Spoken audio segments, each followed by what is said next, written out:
তুই চা আনলি? তোর মা কি আমি এসছি করে ঘরে মুখ লুকিয়ে বসে আছে? এই একটা ছোট্ট কাপে আমি চা দিচ্ছিস, কি রে খেয়ালের কাপ নাকি? জানিস আমি বড় বড় গ্লাসে চা খাই, না হলে একটা অন্তত বড় কাপে দিতে পারতিস। কোনদিন তো দেখো হাতে করে চা এনে বলছিস এটাও বেশি খাও।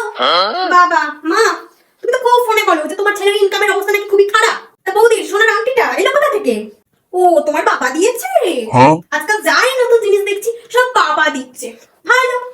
কিরে নিশা, মাধ্যমিকে টেনে পাস করতে পারবি তো? পড়াটা ছেড়ে মাত্র তো দুটো টিচার। আমার ছেলে জানিস মাধ্যমিকে 600 পেয়েছিল। ওর কটা টিচার ছিল জানিস? 4টে। এই দেখো মা, তোমার নাতি কিন্তু আমার কেমন কথা শোনাচ্ছে দেখছো? পিসি একদিন এসছে না, ওই জন্য জ্বালা ধরছে জ্বালা। তুই যা বেটে, তো ছেলে পাওয়া খুব মুশকিল আছে বলে দিলাম। দেখ একটা রিক্সা আর ভ্যানওয়ালা ধরতে পারিস কিনা। মা, এই বৌদি দেখো তোমার নাতনিটা পা মিলে ঝগড়া করতে দেখো।